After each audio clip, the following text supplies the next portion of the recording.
I did a talk at the Penzance Literary Festival about writing last year, and in fact, it was a woman in the audience was talking to the publisher who was also doing a presentation and said, "Oh, that she'd been the same place as me," and had never ever heard anyone else talk about it or anything else. And that was just, I thought, well, I've just reached one person. And she said an extraordinary thing. She said she'd had this pain in her face that her doctor couldn't work out what it was caused by. And she said, listening to me, the pain had gone.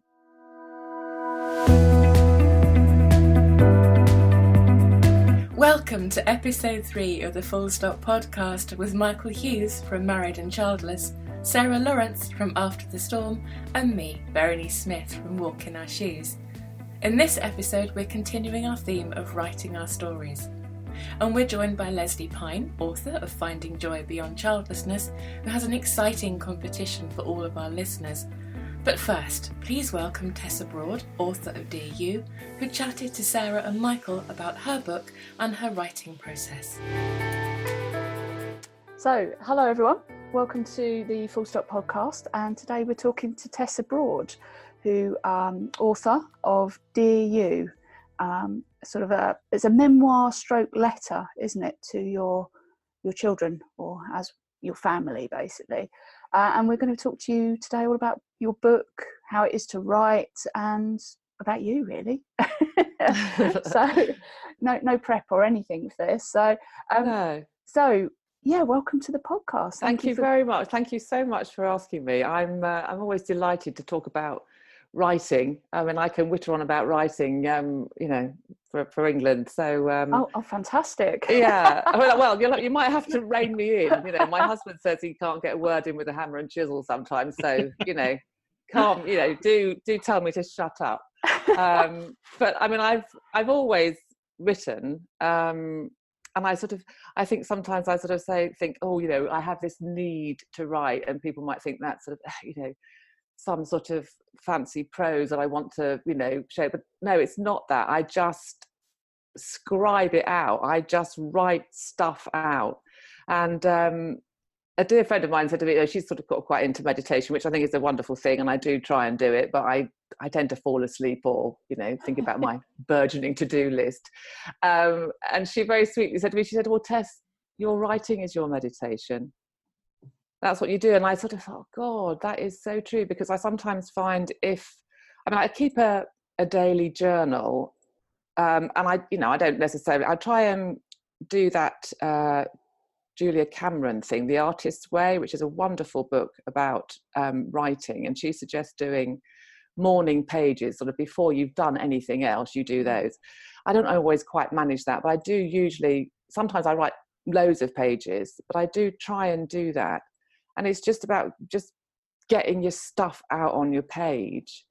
And I find it's kind of soothing for me. And if I feel myself out of sorts, very often it's because I haven't managed to have some time with my notebook.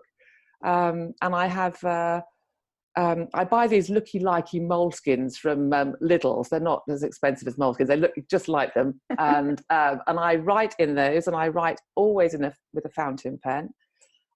Brown ink. I mean, it's just a bit of a quirky thing. But I think by sort of thinking about that, I think I do that because it's like a ritual then for me. It's like that this is my time with my words. So I just write however mad, bad or sad it is, I just scribe it out. And I think that sort of made me think I might be able to write, in that mostly I don't read my journals. But when I sort of went back to them, sometimes I thought, some of that's actually, quite profound. When I'm trying to work through a difficult time. And so I did start writing fiction. I read a book by Nick Hornby called High Fidelity, which is I loved it. And it's a very sort of, you feel like he's your mate telling you what's been happening. And that really made me think, I think I could maybe do something like that. So I'd written, some fiction and had got in, various responses from agents and things that wasn't really getting anywhere. And I did think about writing about my infertility through a fictional character. But I thought, well, I expect the editor will need a baby at the end, and I don't want a baby at the end of the fiction that I would write about infertility. And anyway, I thought, then I sort of toyed with that, and I also was writing a straight memoir just about the treatment. Because I had my treatment way back in because I'm quite a dinosaur, I had it back in the late 80s, early 90s. And I think it was, obviously even less talked about then. So I sort of, with hindsight, I think I wrote the straight memoir because I felt people didn't get me. And then when I hit on this idea of, because I had then, and it's interesting because in Jodie's book, she suggests writing a letter. And that was so brilliant because I read Jodie's book quite a bit after I'd done my little letter. It was around the time in my life when I was in my early, I think it was about 40, 41.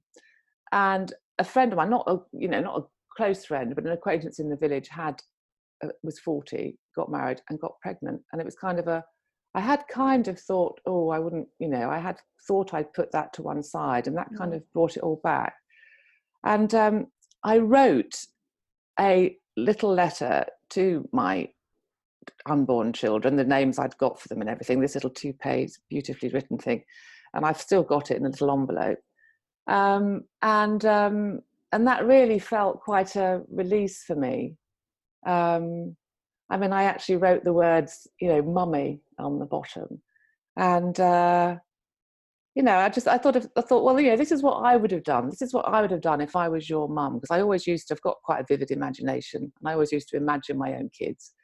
And obviously, as I realised I was sort of, moving on from not having them, I thought, I think a lot of childless people feel, there's all these little anecdotes they want to pass down, these little, our little stories, our little nuggets of advice. So, Dear You, I talked about what it's like to have treatment, but also it was quite an indulgence for me, really, to sort of say to what I would have liked to have been able to say to my own children, just about general stuff, life in general, about, the need, my particular need for thank you letters, for example. Especially nowadays when it takes you about it takes me 20 seconds. It probably takes a young person about 2 seconds to ping off a thank you text. Yeah. But it people don't do thank yous anymore. Well, my children would have, I would have stood over them with a big stick, probably. Oh, actually, we can't say that anymore. To say, you must say thank yous and little things like that. So Dear You became really fun to write in a way, in that I could continue the conversation that I would have had and pass on all these things. So obviously there's sadness in it, because I also talk about how it is to be, like we all know, to sort of be misunderstood when you've wanted to have children and you're not able to, and even though many people have read my book, so they know how I feel, I still get those saying, well, it's not all rosy coloured, spectacles, Tess. And I said, oh, well, I do kind of know that. Yeah. But I when I think about trying to get empathy from other people, they've either got it or they haven't, I think sometimes. And if someone isn't going to get it, if they're going to think, just think you're making a fuss or whatever, then just let them go on. I think just let them. You're not going to reach some people, but I think I think all the work that you guys are doing and everybody in this community is making people think. I think it's that. And I still do it. That assumption that you'll be able to have children. everyone, well, of course, when everyone's, Jodie mentioned in her about the royal marriage, and all the expectation, of course, obviously there's going to be a royal baby, and well, yes, I suppose they check them out, who knows. Yeah. But of course there's a royal baby, and so I think that all makes us assume that it's easy for everybody. It's like, I mentioned in the book about this like Apple and Facebook suggest, allowing women to freeze their eggs, so they can put that off later, because obviously that's going to work. It's not, as I say, I think I'd say in Dear You, it's not like making an extra lasagna at the weekend, to have in the week when you're busy. You've got to be a little bit, it's not so glib, I think, about fertility. And I know Jessica, Fertility Fest is doing a lot of work for infertility education, because I think there's still way too much ignorance out there. No, I think you're right. I think there is this assumption, excuse me, there is this assumption that if you go down IVF, the percentage rates are, astronomical. And I think some of that comes through IVF clinics, doesn't it? Because they perpetuate that myth. But do you feel that's why in the book you wrote an awful lot around the IVF part of it as well? Is that to perhaps dispel some myths? Absolutely, yes. Because I think the media often portray it as, why don't you do IVF? Well, IVF. Well, and everyone, even people who are in their 60s, they can go and, because of course there is the odd example.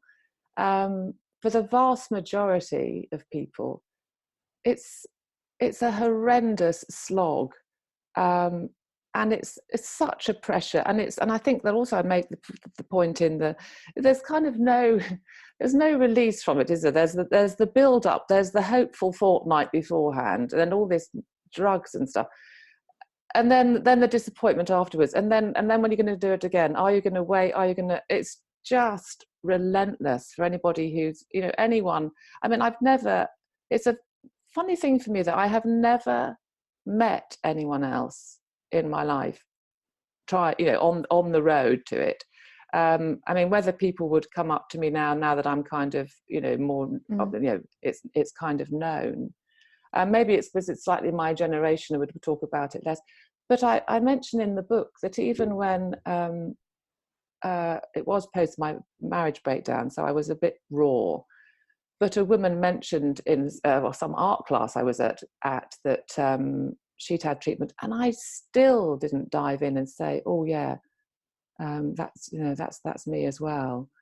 I did a little blog about sort of more creative small talk, because trying to get across this, this thing when we always ask people about their kids, have they got any kids? And if you say no and look a bit wistful, or then the whole tone of the conversation is and then what do you say? You sort of say, "Oh no, it didn't happen for me," and you try and because you're looking out for them, you don't want it to be awkward, you don't want them to feel, conversations can be a minefield. You could ask about whether somebody had a dog that they just had put down the day before or something. I think we're lazy with our small talk. We just ask the easy stuff. But I think that sometimes it's made me sort of be a bit careful about, what if you don't know somebody. Like I said, so in my blog, it's like saying, is your sex life productive? How are your sperm? Are they live little critters, or are they a bit on the low side? It's so, you wouldn't, it's so personal. But people do say, kids, they wouldn't say, how's your uterus? Is that fine and dandy, would they? It's, they don't realise, of course, that's because it's just because, a lot of people, most people, I suppose, have children. Yeah. And what I feel is that with most conversations, if people have them, they may well bring them into the conversation, or maybe they won't, because they won't feel that's not what they're all about. So yeah, just let it come up, I think, rather than, I think rather than ask outright, but I think it's just late. We're just lazy, aren't we? We're just making small talk, and that's an easy thing to ask. Oh, it's the same thing. You say it's the presumption, isn't it, that everyone has children? Nobody, I think, outside, if you've got a family, outside that, you're not thinking of, oh, well, it could possibly be that they don't. It's just seen as the norm. So I was going to ask you about your blog posts, actually, not just your book, but I was sort of having a look around your website, reading about your drab duck and your bedside duck and some of the other bits. Is blogging for you, is it a lot different to writing the book? Is it a different process? Yes. I mean, I don't do, I want to do more of it. I've got a notebook full of things because I write everything out that I want to put on there. I partly wanted to sort of carry on from the letter to the children in that, look, I just got this, what do you think of this? Or my sort of, present sort of, pet hate or something that's happened in the media that I want to sort of, say something about.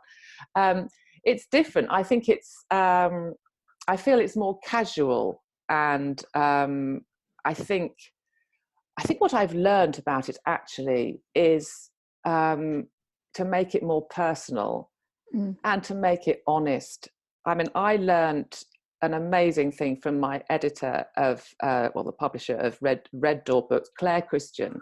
When I sent my manuscript into Claire, there's a part in the book where, in the original manuscript, where I witter on about other people's children. I mean, I've got some fabulous relationships with other people's children. I mean, I really have, and I sort of want to be a bit of a mentor to one or two of them. And I mean, at times, I have been, and it's been fabulous.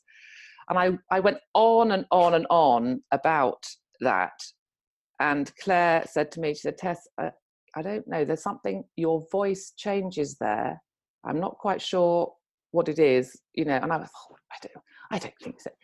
But I went back to it and looked at it and I thought, I'm not being honest here. This is what I want people to think of me, that I have got this, these relationships, and that they are a salve for me, that, as I have got children in my life, everything is better. And I wrote, I wonder if I can find it. I wrote a passage that, in fact, I mean, I condensed it down. I'm fiddling around doing it. But where basically I just went down to a paragraph of saying, yes, I have these relationships, but they will never, ever, ever be you. The children I never had. And it flowed so easily, that paragraph there. And it was, and I realized that is the key, and that is the key of anyone writing memoir, I think, is to be honest. If you're trying to present a different self, I think, or how you think people should see you, it's not going to flow. In fact, you're going to struggle. And when you're writing honestly, it's easy. I think when you're trying to be somebody that you're not, you're trying to sort of, yes, you're trying to craft it more, and it's going to be tough to do. So that was a real thing that I learned from that. And I think that's what I love about the blog, is that I can sort of, I had a little bit of a rant about bickering couples as well in there. Oh, yeah. When you're going out for the evening and there's people are having a little sort of, these sort of put downs disguised as humour, when someone's sort of, and they're obviously not having a fine time to each other. And I just think, you stay at home if you can't get over yourself. Or, like my husband and I will probably quite, might have had a huge Barney before we go out. But when we're, hi, we put it away. We're not going to inflict it on our friends.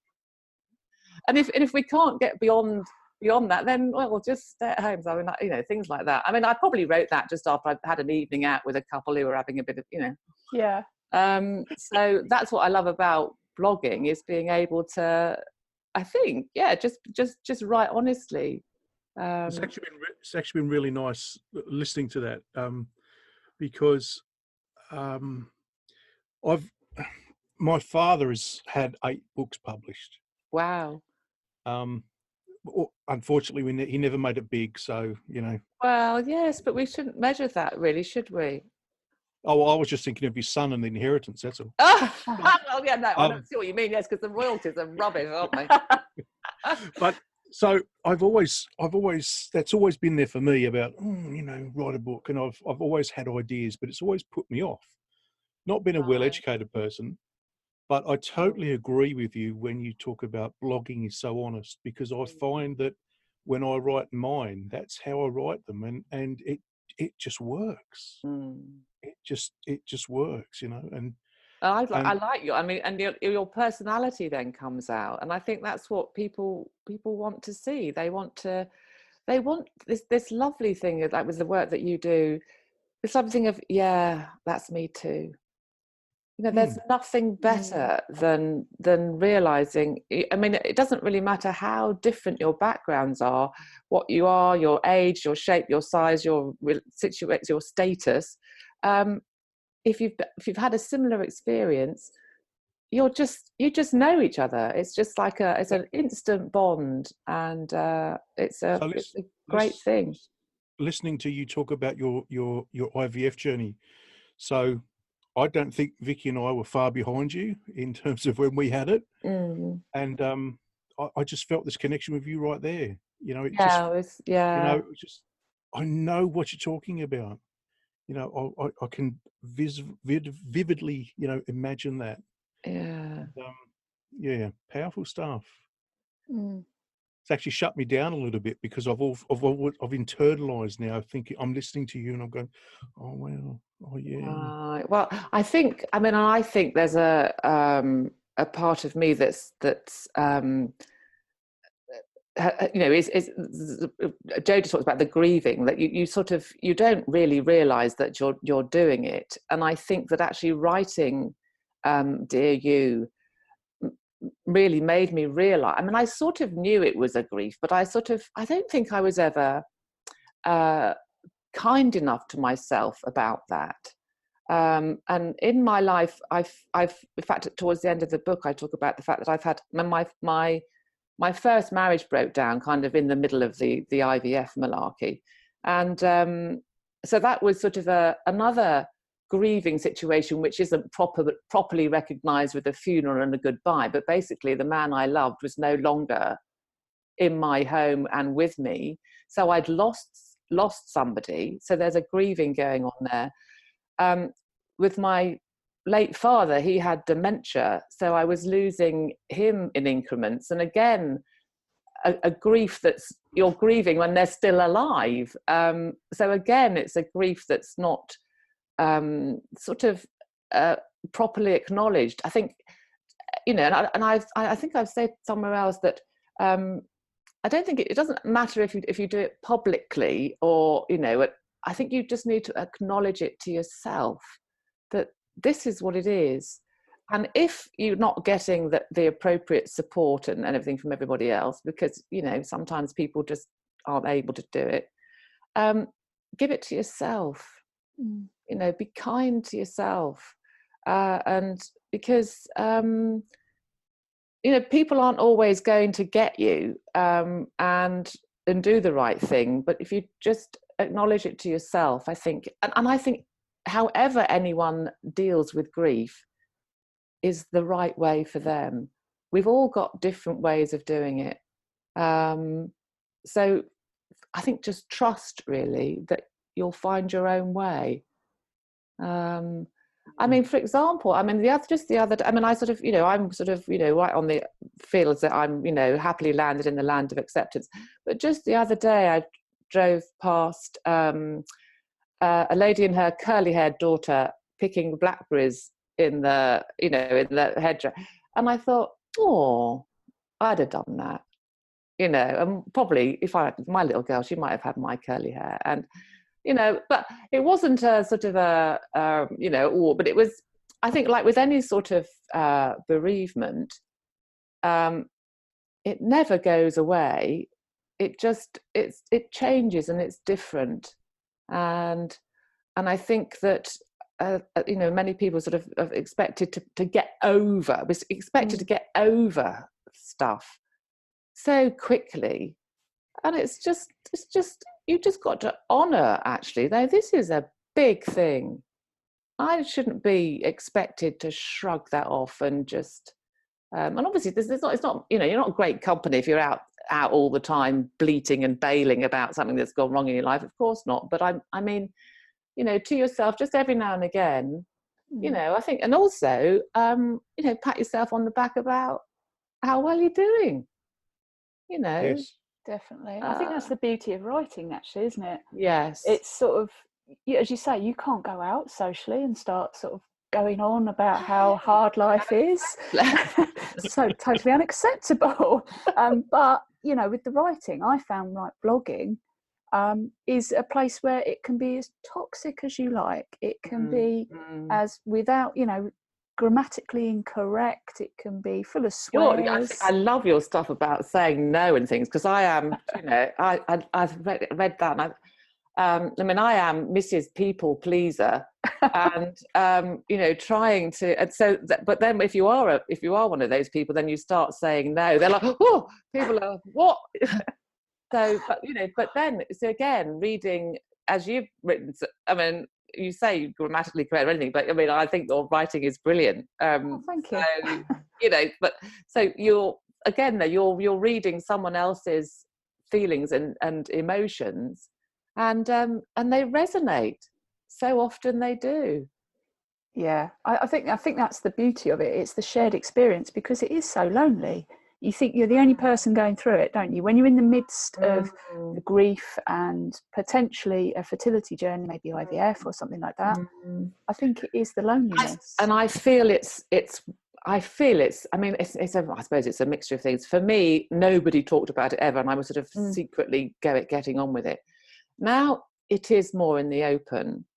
But what is also more in the open, I mean, for example, I went with one of the young people in my life who I'm really glad to have in my life. We went for a lunch, and in this beautiful little cafe, something was going on. We thought it might have been a hen lunch or something, and then I noticed this little sign up saying "Welcome to the world," and it was a pre-baby shower, and the pregnant, not shower, I don't know what you call it.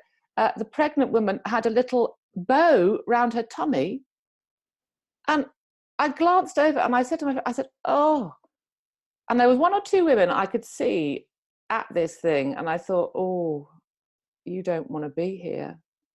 And I remember saying to my friend, I think, thank goodness none of my pregnant friends did that. Had these, there's so much about the babies on Facebook, and it is everywhere for anyone going through treatment now. I mean, when I used to see a pregnant woman in the street, I could almost, it would almost make me well up and have a difficulty.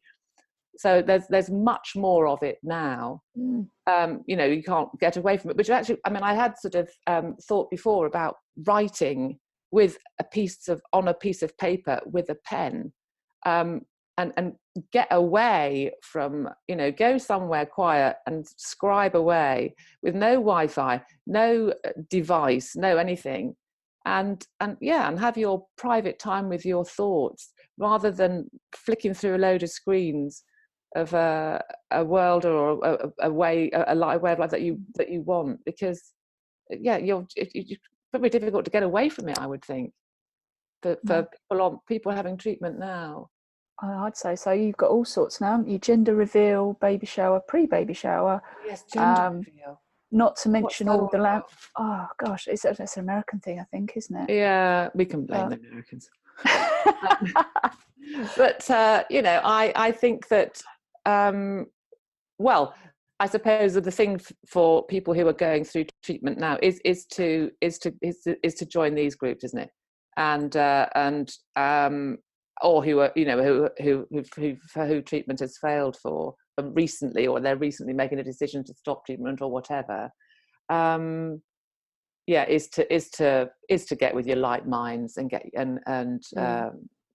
that's the way of dealing with it, rather than. But I mean, again, the isolation then doesn't go away, in that then you do feel separate and different.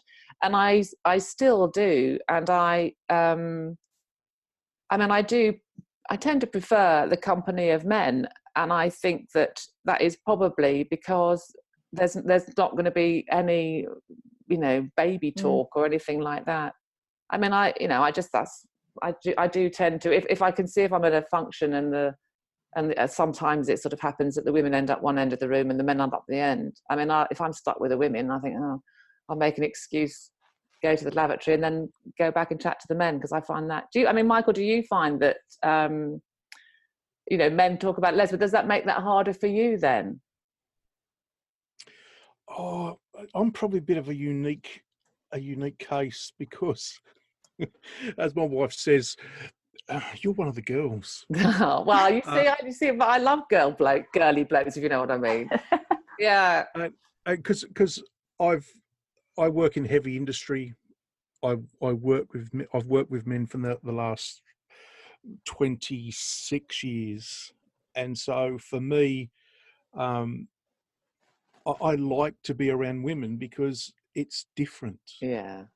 And because I'm not a blokey bloke. I mean, I played rugby union, but I don't watch sport. I'm not a motorsport fan, much to the amazement of a lot of my male friends. But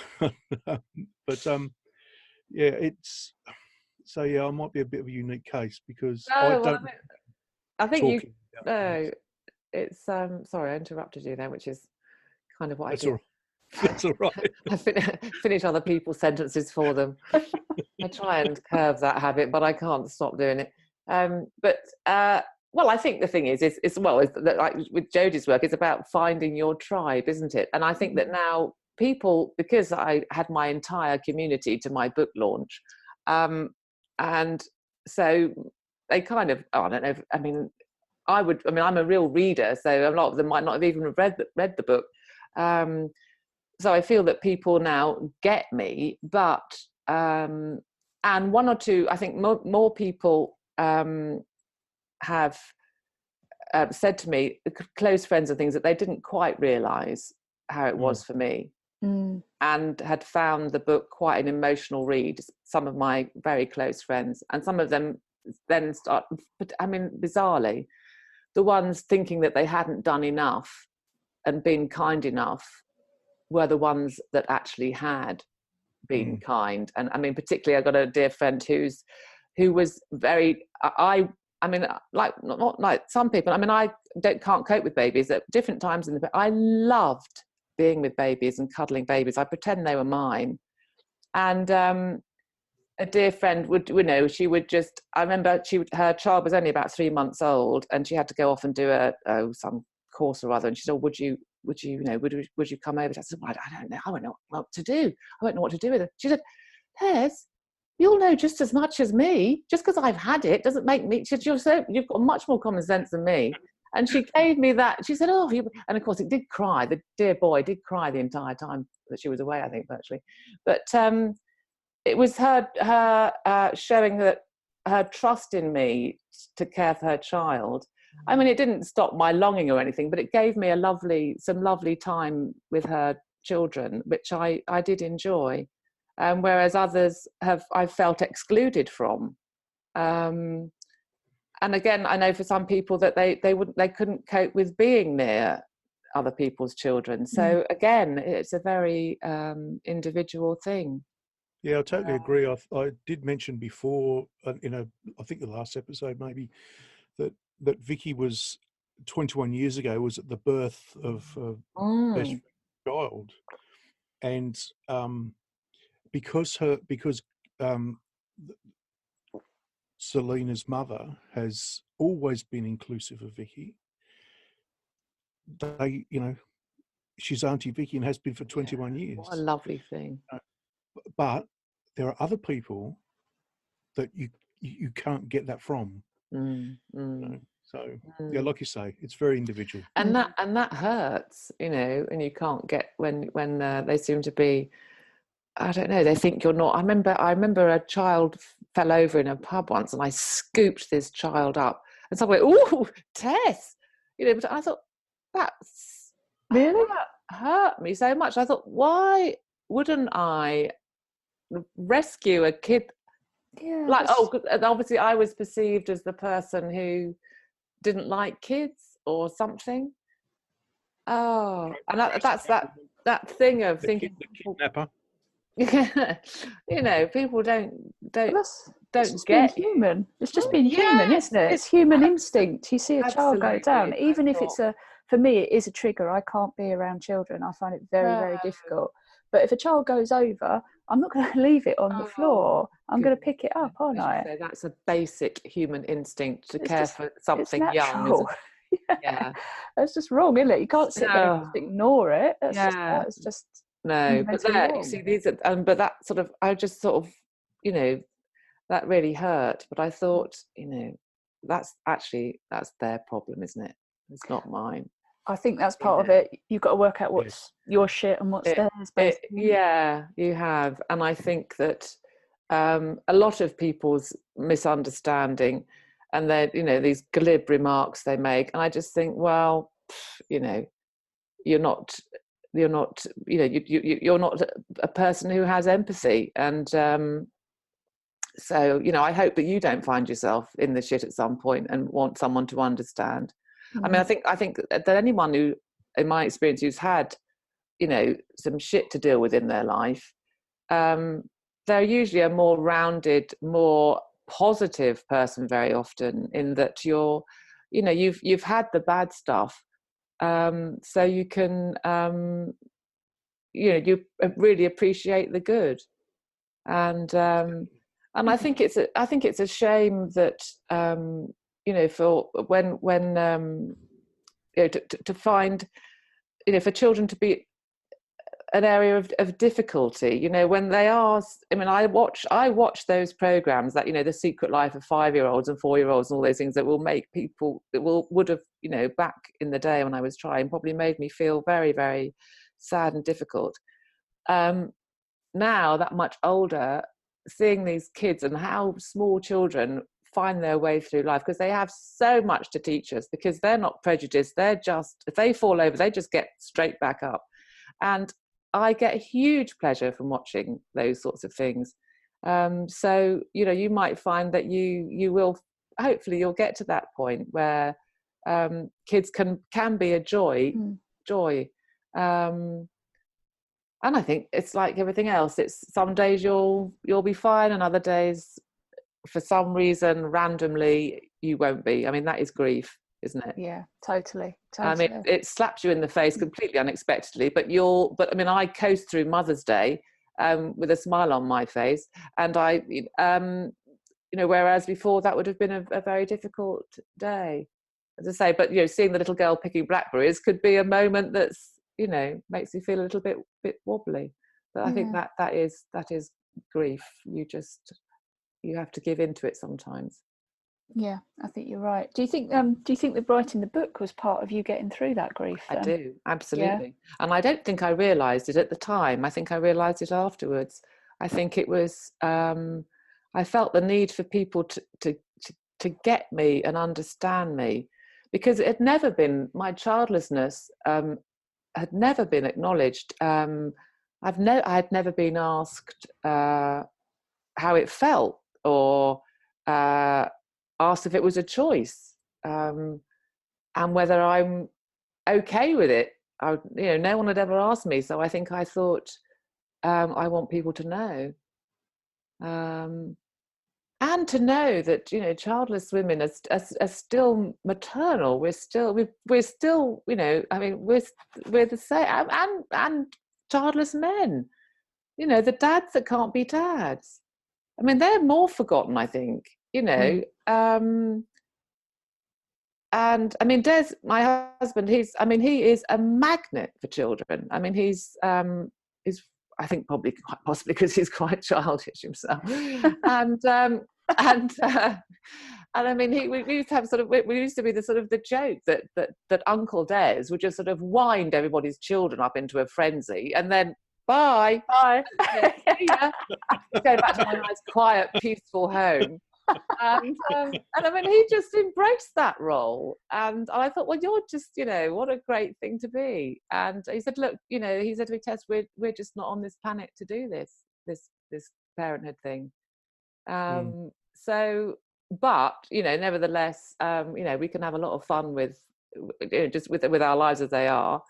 And I think that, and as I say, most of the kids are now, they're getting married, and as I say, I mean, I think that hopefully a lot of those the ones that are close to us anyway, won't assume they can have children. Yeah.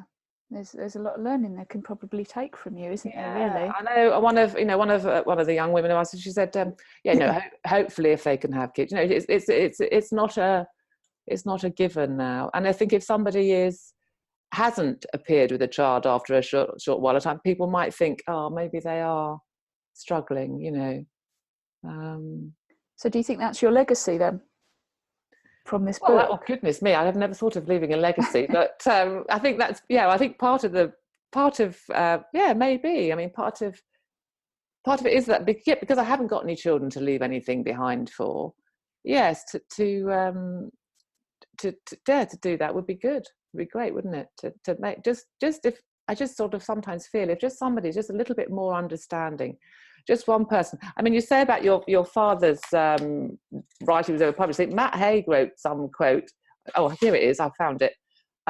He said somebody tweeted to him, how many books do you need to sell for it to be a success? And his might be corny sort of reply, but he said, one book with one reader who truly loves and appreciates it is a success. Which is fine, of course, if you haven't got to pay the mortgage, isn't it? But I sort of thought, well, yeah, and your last one was about speaking out. You don't realise how valuable that is to people who can't. I mean, I think I would have possibly during my treatment and things, I might have been the little person who never contributed, but just watched and read all the comments. And they are as valuable because not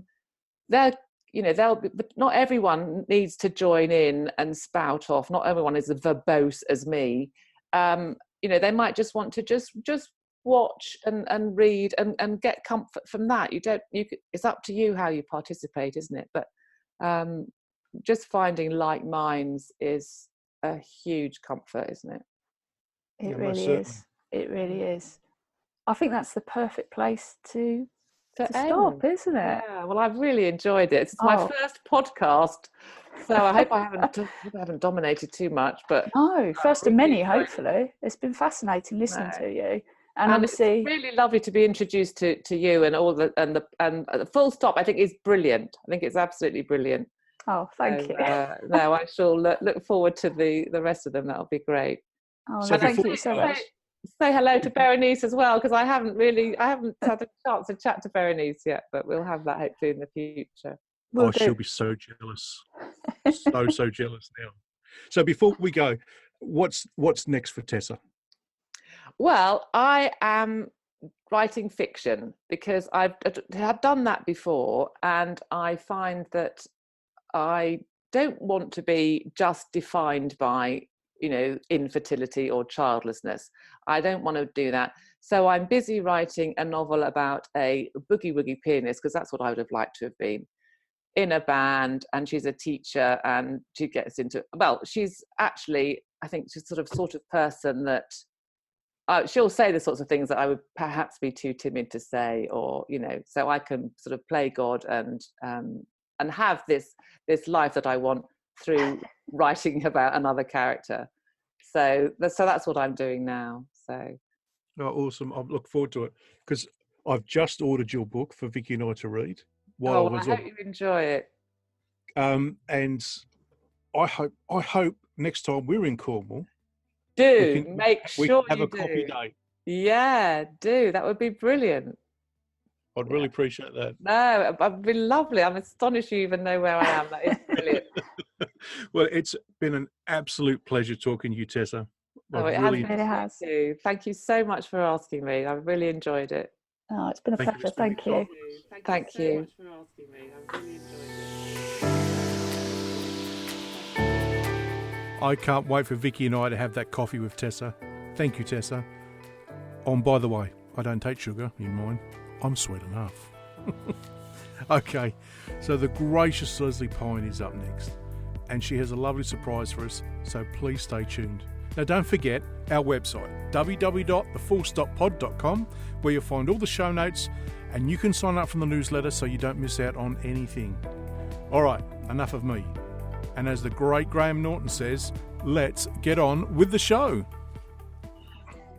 So, hello everyone. Welcome to this part of the podcast where we're talking to the lovely Lesley Pyne around her book, Finding Joy Beyond Childlessness.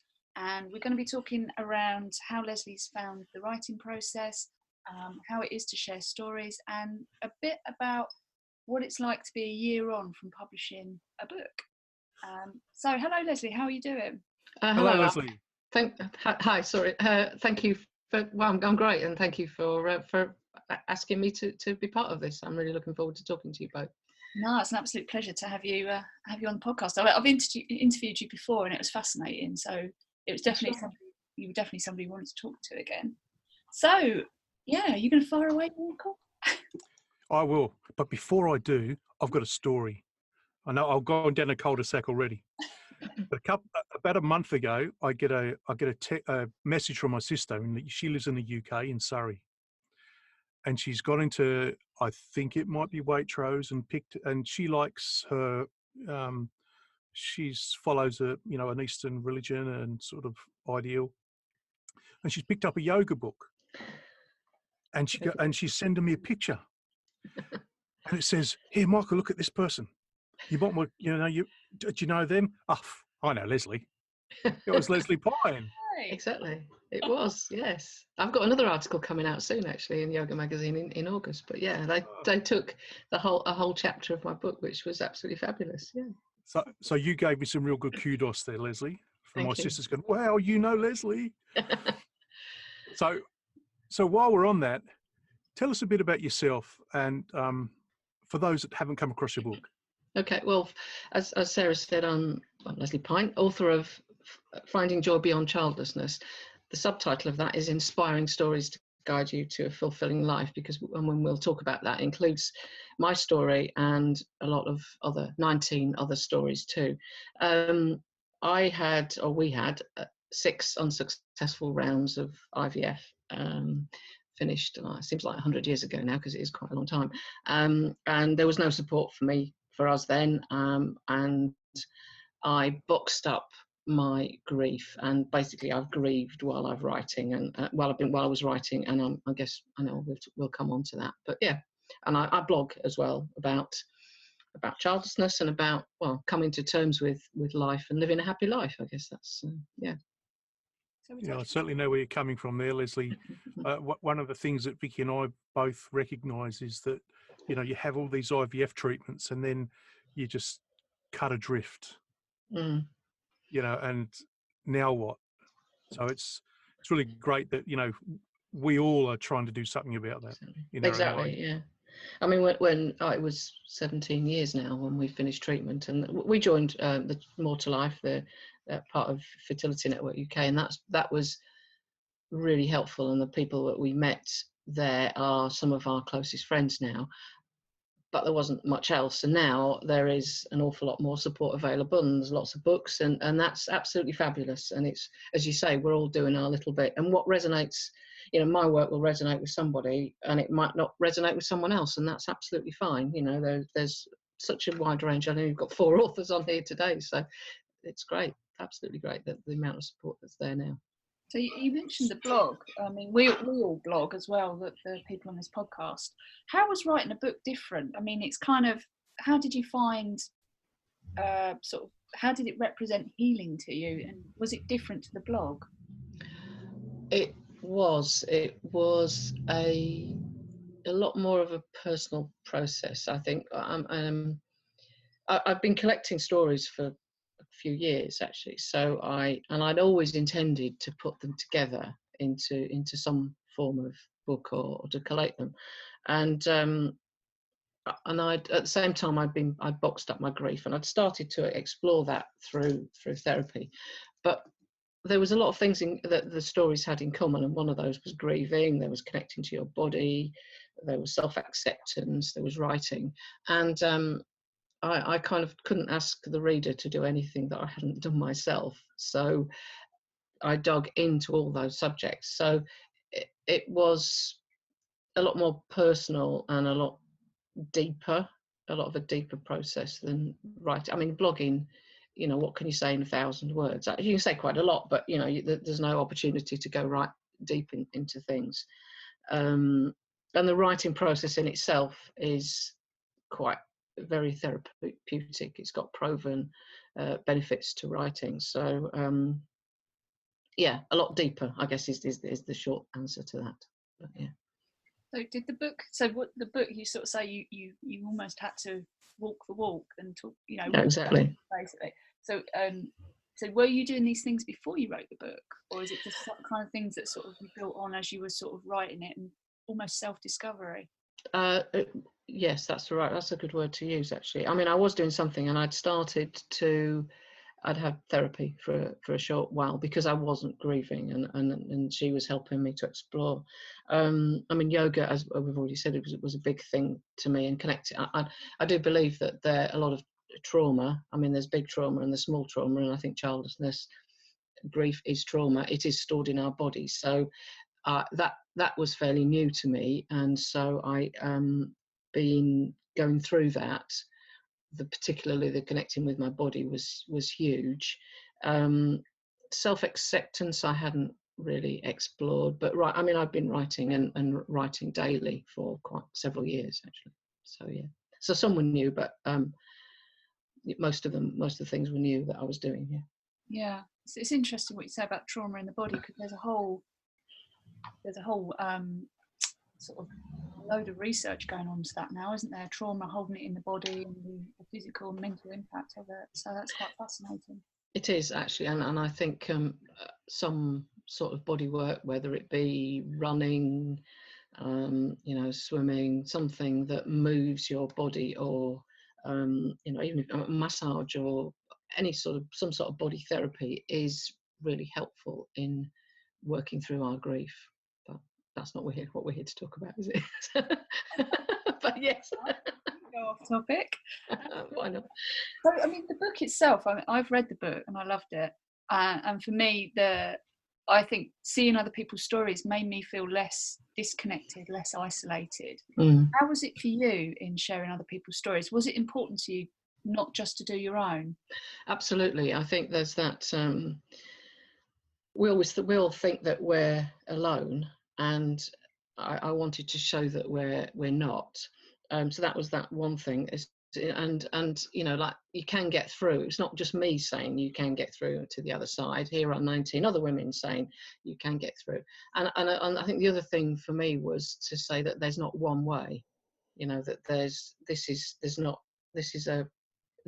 a process that we need to go through, but it's not what one size fits all. So, you know, what works for you might not work for me, and that's what I wanted to show, the different ways. There's a sort of million ways into this place of childlessness, and there are a million ways out. So I think that's the key, you know. And here are these, not just myself and you know, all of us here, but all of those other women who are role models, you know, that if you can see someone who's worked their way out, then it really helps you to know that you can do it too. So yeah, very important, actually. Yes, that's a really good message, I think, isn't it? Also meant that I had to write quite a lot less, which was helpful too. Was there any particular story in there that really touched you more than the others? Not names, but was there any one that you thought, oh, that's quite powerful? Oh, that's an interesting question. Not off the top of my head. I think they're all different. I guess what I was, some of the people I mean, it's sort of easy for us to share our stories, isn't it? Because we're out there doing, as a friend of mine said, doing our childless thing.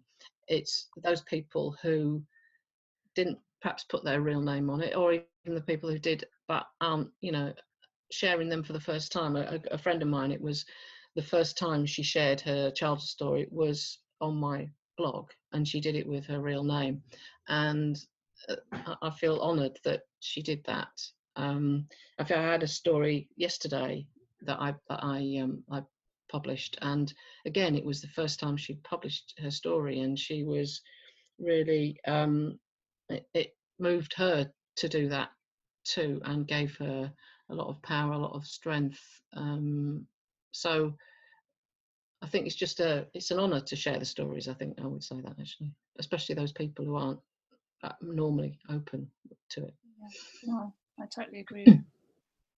How did sharing your story publicly help you and the other storytellers? So did you get any feedback from those people that you mentioned in your book? Or mentioned? I think there's I think it's about owning your story. That's what, when you share it, and several people said this, that it gives you, it pulls that story back to you. When you keep it hidden, which a lot of us do, and that's part of the initial process, everybody else makes assumptions about what it is you're going through and why you don't have children, and sharing it brings that power back to you. So I mean, there's one motto, it's like, own my story. Oh, I've forgotten it now, sorry. Show up, be seen, own my story, write the ending. And I think that, for me, that's that thing, once you share it out there in the world, you take it back, and then you get to write the ending, and you get to say, this is me, this is why I don't have children, and you stop people making assumptions about you. That's one thing. And I think the other thing is about making peace with it, actually. Then, it's there. Yeah. It's you make peace with it by sharing it. It's not inside of you. It's by sharing it outside. Did you get any feedback from all of the people that were in your book about what it did for them? Not necessarily all of them, but some of them, and some of them, because they were shared as stories on my website first, and they got incredibly supportive comments. Okay. I mean, I could also say that like we did an article a few weeks ago for Female Magazine, and a friend of mine, I mean, I'm happy to, this is what I do, have my photo taken, have my name out there. A friend of mine, that was the first time she'd shared her story out there in the world, and she had a photograph in the magazine as well, and it really helped her to process more, and also to come to peace with what had happened. So yeah, it's only good. So So do you see that as part of the grief process then, dealing with the trauma? Is kind of, because you've talked about moving towards acceptance, which is part of the grief cycle, isn't it? It is, yeah. I think it's a really helpful thing to do if you can. I mean, writing generally is known really helpful for processing grief, and perhaps having a daily writing process that, sort of morning pages or something like that, it really helps to process. And I think that, yes, sharing your story publicly, whether it's in your own name or not, is a really helpful stepping stone to get to that level of acceptance. I never thought about that before, so well, yes. I think it's also, I mean, I've done a lot of journaling. I've talked about this before in our previous episode, but I find with journaling as well, it's like it's accepting your story, isn't it? Accepting your backstory, even though you're not publicly sharing it, you are almost owning it, as you say, isn't it? It's kind of a similar process. If people aren't ready to be in a magazine, to put their name on something, that can be a start. Absolutely.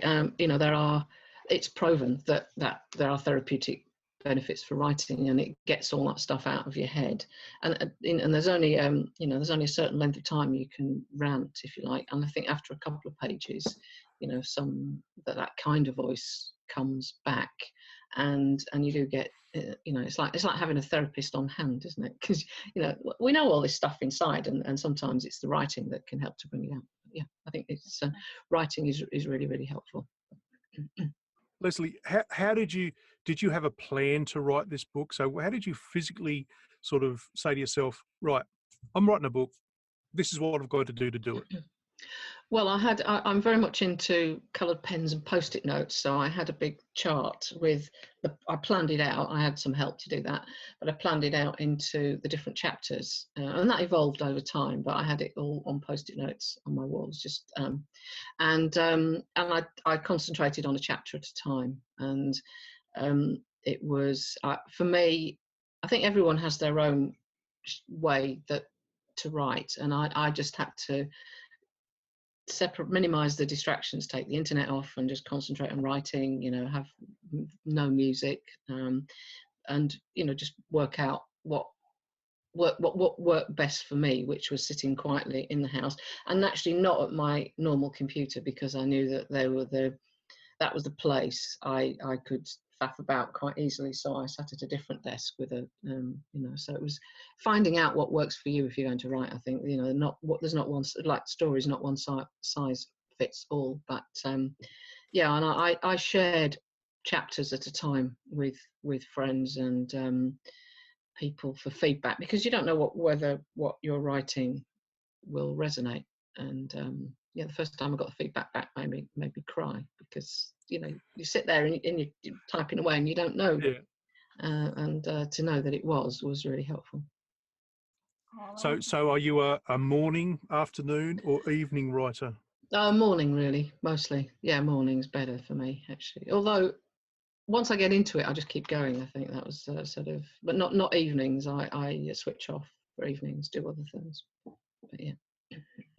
We mentioned in the introduction that it's been a year now since it's come out. What have you learnt since then? What have you learnt since its publication? A couple of things. I think the first one would be, this work is never done. There's always more that you can do. I've recently lost a couple of friends, and that grief process comes back. But you work through things at a different level. I think that it's like a spiral. You come to your grief initially at the bottom, and then gradually work your way up, and you learn tools as you go. So each time it's not as challenging. But on the other hand, I love that there's always more to learn, and I'm sort of curious, keep learning. And I think, as we've already said, actually, the second thing is the importance of story. The story that we tell ourselves is absolutely key to the life we live. And I have heard and seen some childless people saying, I'll always feel sad, and it just thinks, no, actually you don't have to.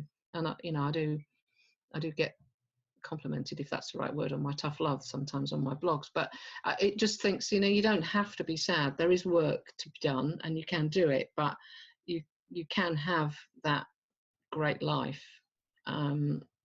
despite your biggest dream not coming true. I think it's been reinforced over the year. Yeah. So would that be your biggest message then from the book, is you put the work in, you don't have to feel that way? Exactly. I almost wanted to call it You Can, but that was but that I think that is the biggest message, actually. Yes, not just of my book, but also that all of that drives me to do what I do. Yeah. Your whole ethos. Exactly. Yeah. That'll be one for the toolbox. So we had the idea of saying we want to ask every person who comes on the podcast what is the one thing that you want to leave our audience with. So there we go. There's Lesley Pyne. Exactly. That's it. Yeah. So what's next for Lesley Pyne? Well, I'm not sure exactly. It's an interesting time, isn't it? I mean, I don't know. I carry on blogging. That's the main thing. I carry on collecting stories, and I'd love to share your stories. And if anyone on the who's listening would like to publish their story, please drop me a line. And I think for me, it's also that carry on being curious. I just follow my curiosity. I'm interested in a few different things, keep learning, keep studying, and see where that leads me. And that, that's where I am. That's a fantastic way to be. I believe in that. Stay curious, stay nosy. Exactly. Well, actually, I was going to say you're in good company here because us two, we're nosy bunch. That's what we do, isn't it? Well, that's what makes you good interviewers then, yeah. Oh. Well, Lesley, thank you so much for the interview. It's been a real pleasure talking to you. Mm-hmm. Is there anything else that you would like to share? Yeah, I'd love to give away a copy of my book if it's in the UK. It'd be a paperback. If it's elsewhere in the world, a Kindle version. And now for our exciting competition. You can win a copy of Lesley Pyne's book, Finding Joy Beyond Childlessness.